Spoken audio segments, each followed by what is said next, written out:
May-ari ng nawawala or ninakaw na maleta sa NAIA ay magbibigay ng 1 milyong pabuya sa makapagtuturo sa lalaki na tumangay ng kanyang bagahe. Naglalaman ito ng mga mamahaling alahas at pera na nagkakahalaga ng 50 million pesos. Humingi ng tulong kay Senator Raffy Tulfo ang isang natangayan umano ng bagay sa NAIA. 50 million pesos daw ang halaga ng laman nitong mga alahas at iba pang gamit. Ang may-ari magbibigay raw ng 1 milyong pisong pabuya sa makapagtuturo ng kumuha sa kanyang bagahe. Nasa front ng balitang yan si Faith Del Mundo. Mga kumikinang at naglalakihang singsing, relo at mga hikaw na tadtad ng diamante at Hermes bag na kasing mahal ng 2 luxury vehicles. Ilan lang yan sa mga laman ng bagahe ng cosmetic manufacturer na si Maricor Flores na natangay raw sa Ninoy Aquino International Airport. Kanina dumulog sa programang Wanted sa radyo ni Senator Raffy Tulfo si Maricor. Ayan po yung mga, mga diamonds.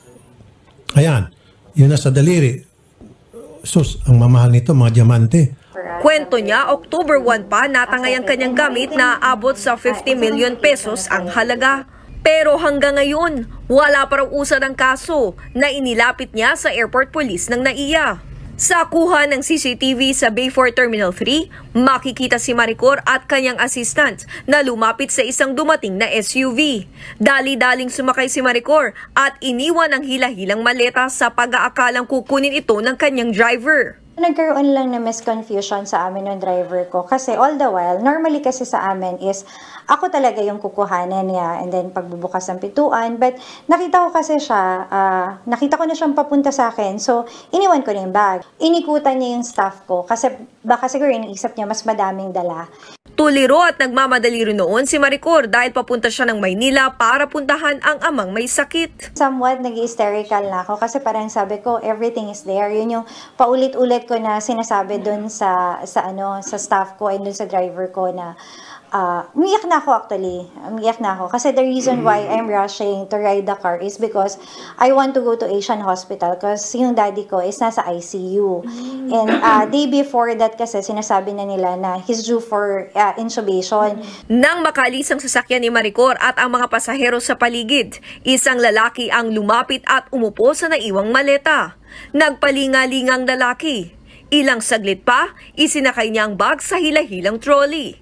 Umupo pa ulit ang lalaki, bago raw tuluyang naglakad palayo dala ang maleta.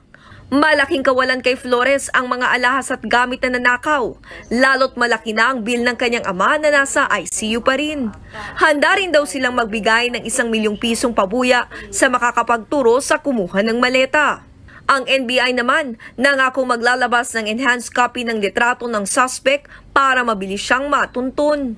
Nasabon tuloy ni Senator Tulfo ang NBI dahil sa anyay matagal na takbo ng investigasyon. Pati ikaw sa napagbibintangan. So show to them na wala kang kinalaman talaga at malinis ka, bilis-bilisan mong aksyon mo, sir.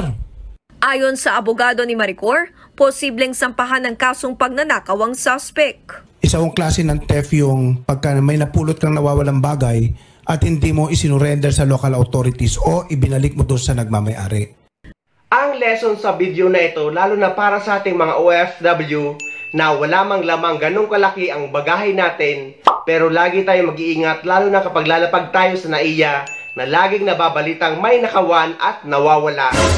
Ewan ko ba sa bansa natin dahil parang mas nakakatakot pa sa airport natin kaysa sa airport dito sa ibang bansa. Kumbaga parang wala kang peace of mind. Dahil dito sa ibang bansa, kung ano ang maiwan mong gamit at kung paano mo siya naiwan ay ganun mo din siya babalikan. Just in case man may gumalaw ay naka-turn over na ito sa authority or sa management ng airport. Kaya tanging magagawa na lang nating mga OFW ay mag-ingat. Lalong-lalo na kapag may dala tayong maleta or bagahe, pauwi man sa Pilipinas or pabalik sa ibang bansa.